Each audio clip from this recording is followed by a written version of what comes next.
మా అదృష్టం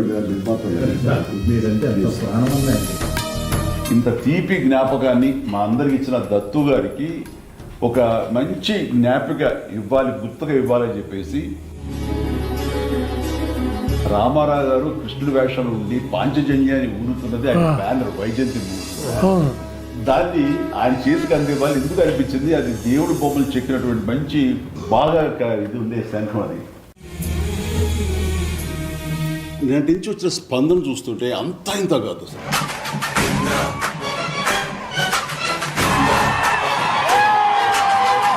ఇదేదో ఫస్ట్ రిలీజ్ లాగా ఉంది.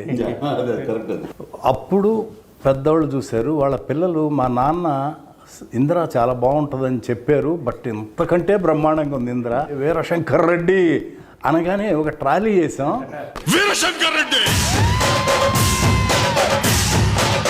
ఆ రీ రికార్డింగ్ అసలు మనకు ఒళ్ళు దళదరిస్తుంది, అట్లా ఉంటుంది. అప్పుడు ఒకే కదాని పీకేస్తే పీక కోస్తాం. ఎక్స్ట్రాడినరీగా చెప్పారు. అంటే అలాంటి స్పేసెస్ కానీ నువ్వు ఊహించకపోతే అది ఇచ్చేవారు కాదు, ఆ స్పేస్ ఇవ్వకపోతే ఆయన కొట్టేవాడు కాదు, ఈ రోజున మాట్లాడుకునేవాడు కూడా. అట్లా పిల్లలు అప్పుడు మా నాన్నతో మేము సినిమా చూసాం, ఇప్పుడు మా పిల్లలతో మేము సినిమా చూస్తున్నాం. ఎవరో అన్నారు, నువ్వు ఇదివరకు నాన్న వాళ్ళ పర్మిషన్ తీసుకుని అమ్మ నాన్న పర్మిషన్ తీసుకుని వెళ్ళామండి, ఈ రోజున అమ్మ నాన్నలు పోయి మా పిల్లలు తీసుకుని వెళ్తాం నువ్వు అని. ఒక చిన్న పిల్లలు అయితే సినిమా చూడలేదంట, వాళ్ళ నాన్న వేసే డ్యాన్స్ చూస్తున్నారు థియేటర్లో. ఇది నాన్నకి ఏం పోయేగానే వచ్చిందమ్మా ఇలా డ్యాన్స్ చేస్తాడు, మోకాళ్ళు వంగట్లేదు, దాయి దాయి దమ్మకి వీట స్టెప్ ఏంటని చెప్పేసి.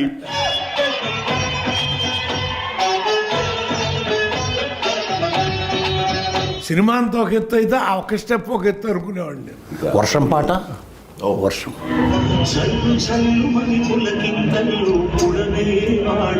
ప్రతి క్లాసులోనూ ప్రతి ఒక్కడు నిన్న సీసాలు పట్టుకెళ్ళారు, వర్షం పడతారు థియేటర్లో సార్.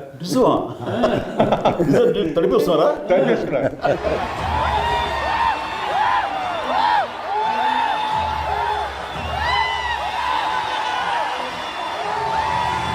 ముఖ్యంగా ఆ జడతో నా మనసు కాల్చిన జడ లేదు అనే ఎక్స్ప్రెషన్ ఇస్తూ ఆ మూమెంట్ జడతో నా మనసు లాగేసిందా. కాదు మరి జడ మల్లె పువ్వులు అంటే కుదరదా, సో మీరు రాసిన దానికి జస్టిఫికేషన్ ఇవ్వాలంటే ఇది ఆసుగా హీరో పాడేశాడు, జడ టచ్ చేద్దామంటే జడలేదు అక్కడ. ఫన్ తోటి మీరు తప్పుని సరిదిద్దారు. టెంపో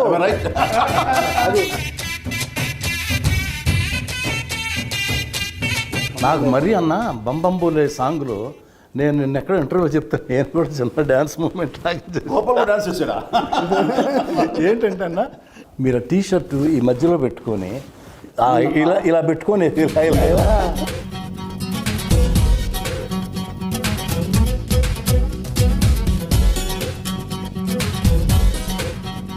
ఆ బంబంబోలే మాత్రం అది జీవితాన్ని జన్మకి ఒక పాట అంటారు, అలాంటిది నాకు ఆ రిథమ్. మధ్య విశ్వంబర్కి మేము బెంగళూరు వెళ్ళాం కంపోజ్కి కీరవాణి గారితో.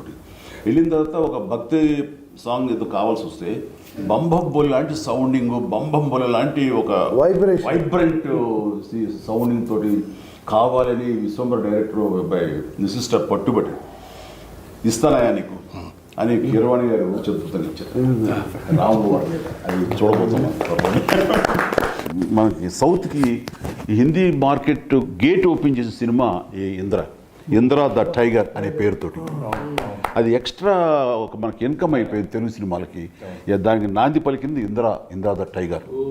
కథ, మాటలు, పాటలు, దర్శకత్వం, ఈ నాలుగిటికి 4 మార్కులు ఇస్తామండి సినిమాకి.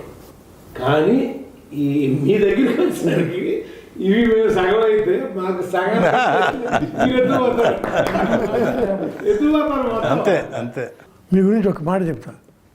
మీరు ఖైదీ సినిమాలో వస్తుంటారు బ్రిడ్జి మీద, ఎక్కడికి వెళ్తూనే ఉంటాడు అంటే కోటిపల్లి ఓహో అని వెళ్ళిపోతుంటాడు.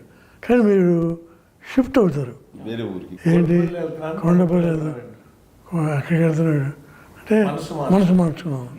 అలా మీరు ఇండస్ట్రీకి నటుడిగా వచ్చారు, కానీ మనసు మార్చుకుని మహానటుడు అయ్యారు. అది ఈ సినిమాలో మెగాస్టార్ చిరంజీవి గారు హీరోనే కాదు, మేము ఫస్ట్ స్టోరీ డిస్కషన్ అయిన తర్వాత ఇంకా ఎందుకు కరెక్ట్గా రావట్లేదని దత్తు గారు నేను అన్నా మీరు రావాలి, మీరు కూర్చోవాలి, అప్పుడు కానీ పెద్ద అబ్బాయి కుదురుగా కూర్చోడు అంటే 4 రోజులు ఆయన వచ్చి, ఆయనకు అవసరం లేదు డైలాగ్, సీన్ బై సీన్ అనుకుంటా మొత్తం ఫుల్ స్క్రిప్ట్ రెడీ చేసుకున్నాం. జగదేవి వీరు అతను సుందరి నుంచి ఆయన చేసి సినిమా అన్నింటిలో నన్ను కూర్చోబెట్టారు అందరూ రచనలు. 2.5 months కూర్చున్నారు ఆయన జగదేవి సుందరికి మద్రాసులో. రాఘవేంద్ర వారిని 5 రోజులు మిస్ అయ్యాడు, కానీ 2.5 months ఆయన తపన ఇది అంతా ఎంత ఎక్స్ట్రాడినరీగా ఉంటుందో. ఫైనల్ ఇప్పుడు లెంగ్త్ ప్రాబ్లం వచ్చింది, మేము ఫస్ట్ కాపీ చూసాం, 3 hours 20 minutes వచ్చింది. 25 minutes తగ్గించాలన్న ఇది 18 నిమిషాలు 20 నిమిషాలు లేపు అవుతాం. ఇప్పుడు మేమంతా అనుకున్నాం మిమ్మల్ని ముందు కూర్చోబెట్టి మేము ఎవరో ఏం మాట్లాడకూడదు అని పర్ఫెక్ట్గా ఆ లెంగ్త్. ఇన్పుట్స్ అన్నది ఎవరు ఏమి ఇస్తారో తెలియదు, ఎలాంటి సహకారం లభిస్తుందో తెలియదు. ఒక బ్రెయిన్కి 2 బ్రెయిన్లు గొప్పవి, 2కు 3 బ్రెయిన్లు ఎప్పుడు గొప్పవి. అది నమ్మినటువంటి మనిషి గొప్ప. వెల్కమ్ చేయాలి, అందరికి ఇన్పుట్స్ తీసుకోవాలి, అప్పుడే ఇలాంటి మంచి మంచి సినిమాలు వస్తాయి. ఫస్ట్ ఆఫ్ ఆల్ ఇది ఈగోలు అనేది ఉండకూడదు. ఆఖరి అల్టిమేట్గా సినిమా హిట్ అయితే ఎవరి పేరు వస్తుంది? ఇందిరా అంటే బి గోపాలే. డైరెక్టర్కి ఏంటండి సంగీత జ్ఞానం, సాహిత్య జ్ఞానం, లోకతో పాటు లోక జ్ఞానం కూడా ఉన్నారండి. Common sense. Common sense. First పెద్ద ఎపిసోడ్ లక్నోలో పెట్టుకున్నాం. షౌకత్ అలీ ఖాన్ కొడతా ఉండేది, కట్టేసి కొడతా ఉంటే అక్కడ ఒరిజినల్గా అక్కడ డైలాగ్ దెబ్బలు తిని కామ్గా వెళ్ళిపోతారు, డైలాగ్ లేదు అక్కడ. అప్పుడు చిరంజీవి గారు వచ్చి గోపాల్ ఇక్కడ దెబ్బలు తిని కామ్గా వెళ్ళిపోతున్నాను, ఏదన్నా డైలాగ్ ఉంటే బాగుంటుంది, ఒకసారి గోపాలకృష్ణతో మాట్లాడదామా అన్నారు. ఆయనేమో హైదరాబాద్లో ఉన్నారు. అప్పుడు చెప్పారు గోపాలకృష్ణ గారు, చిరంజీవి గారికి ఇది ఫోన్ ఇచ్చాను, తప్పు నా వైపు ఉంది కాబట్టి తలదించుకొని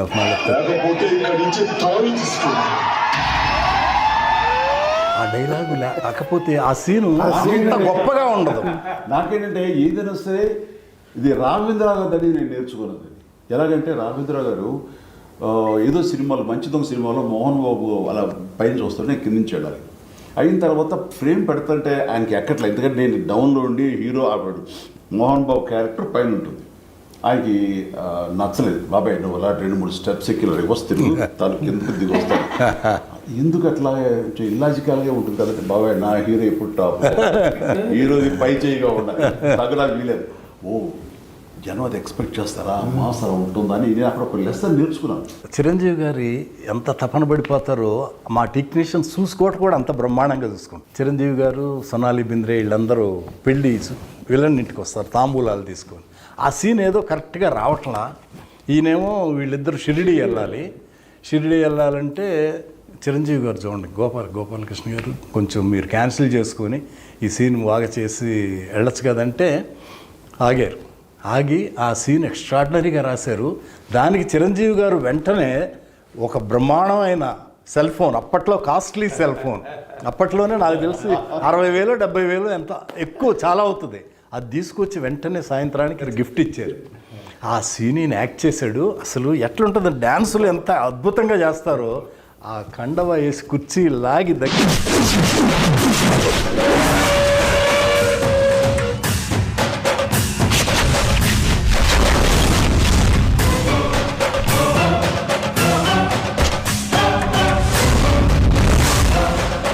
సింహాసనం మీద కూర్చునే అర్హత అక్కడ ఆ ఇంద్రుడిది, ఇక్కడ ఈ ఇంద్రసేనుడు.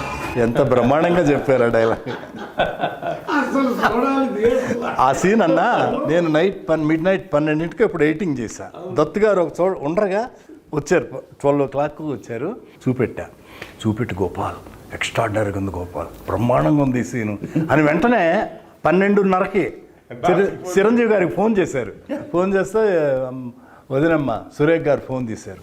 దత్తు గారు ఏంటి ఇప్పుడు చేశారు ఏంటంటే, లేదు నేను బాస్తో మాట్లాడాలి, పడుకొని ఉన్నారు, లేపండి మాట్లాడాలన్నారు. ఆమె లేపి చిరంజీవి గారిని లేపి ఫోన్ ఇచ్చి దత్తు గారు ఏంటంటే, దత్తు గారు ఏంటి ఇప్పుడు చేశారంటే, బాస్ ఇది ఒక సాంగ్ బాస్, ఈ సీన్ అదిరిపోయింది. ఏమి చేశారు బాస్ మీరు, ఎక్స్ట్రాడినరీగా ఉంది. నాకు ఇప్పుడు సీన్ చూసాను, మీకు చెప్పాలన్నది చెప్పేశాను, నేను హ్యాపీ. కమర్షియల్ సినిమాలకి ఈ ఇంద్ర ఒక నిఘంటువు, ఒక గైడ్ అండి అది అనుకోవచ్చు. అలాంటి ఇది టేకింగ్ వైజ్ కానీ కథనం కానీ డైరెక్ట్గా బి గోపాల్ కానీ కథ అందించినటువంటి మన చిన్ని కృష్ణ కానీ. నేను రచయితగా మాత్రం రాయలేదమ్మా, ప్రమాణం పూర్తిగా చెప్తున్నాను, ఒక అన్నయ్యకి తమ్ముడుగా రాశాను అంతే అమ్మా. అంతకంటే ఇంకేం చెప్పలేదు. చిరంజీవి గారు లేకపోతే అసలు ఈ అశ్విని దత్తు ఈ ఇండస్ట్రీకి వచ్చి ఏమి చేశాడంటే ఏమి చేయలేదనే అర్థం వస్తుంది. జగదేకవీరుడు, చూడాలనుంది, ఇంద్ర, ఇలా చెప్పుకుంటూ పోతే అన్నీ గొప్ప సినిమాలే. చిరంజీవి గారికి ఏమిచ్చి రుణం తీసుకోవాలో నాకు అర్థం కాదు. నేను ఆ మాట మీరు పెద్ద పెద్ద మాట నేను ఒప్పుకోను సార్. మీరు డెఫినెట్ మేము అందరూ మీ రుణం తీర్చుకోవాలి. ఇందిరా 2 చేయాలని నేను నా కోరిక. డన్ బాబాయ్, డన్. జగదేకవీరుడు అతిలో సుందర్ కూడా మీరు చేయాలనే ఆలోచన ఉంది. ముందు చేశారు కాబట్టి దీనికి ఇందిరాకి ఒకటి, జగదేకవీరుడికి ఒకటి, 2 సీక్వెల్స్ వస్తాయి. ఇది నేను 100.